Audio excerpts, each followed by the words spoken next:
अदिना वर्षारे उजुड़ी जाइछि चाषीर सुनार फसल 5 दिनर लगाण वर्षारे खेतरे भासुछि पाचिला धान चिंतारी चाषी कूल ढेंकानाल जिले में लघुचाप जनित वर्षा जोगु खेतरे भासुछि पाचिला धान केउंठी चाषी खेतरु धान काटुछि तो केउंठी धान साउंडुछि खଳାରେ गदा होइथिबा धान लगाण वर्षारे भिजी पचिबारे लागिलाणी सेपरि बिलरे पेंगा धान सब पानी रे भासुछि वर्षजाकर आहार को एभली देखि चाषी मुंडरे जड़क एने चाषी सहित अधिक आलोचना करिसेंती ढेंकानाल रिपोर्टर अथय साहू।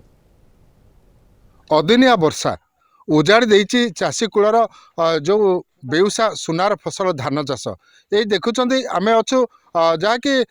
मंगलपुर पंचायत नरणपुर ग्राम ए ग्राम चाषी मैंने बर्तमान धान फसल जहाँकि पाचिला धान को बर्तमान पानी रे भासुथिबारु सेमाने हुड़ा को उठाउछन्ती एवं हताश होई पड़िछन्ती। आम पाखे अच्छे किसी चाषी अच्छे सेमानकर प्रतिक्रिया नबा। जो अदिनिया वर्षा है ए वर्षारे आम एत गुड़े जमी चाष करूँ जहाँकि मु निजे 5-6 एकर बिल चाष करी सबू प्राय गोटे भाग गोटे एकर अमल करूँ आ सब गुड़ाक ये पानी रे भासुची एमती अनेक जगह आम ग्राम प्रत्येक जगह सबुआडे पानी एमती काटिकी पानी भितर माने धान गुड़ा पड़ी ताकू अमल करूना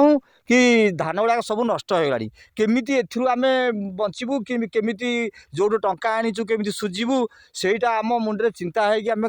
बसीचु घुम होगी बसीचु। आमे 5 एकर जमी आज्ञा चाष करूँ 5 एकर चाषरू आमे अधा जमी धान अमल करनु इे आमर वर्षा एमती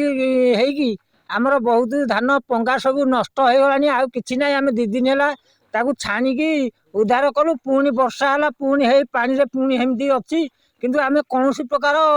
सुविधा करि पारुनु। 6 एकर गोटे एकर खंडे घर को अमल करछि आ 5 एकर खंडे जमी पड़ी मूलिया लगे छेदाछुदी करना गदेली वर्षा है सी भिजी जाइए भिजी जापर आउ कौन कर लोन आणिकी करते पानी चली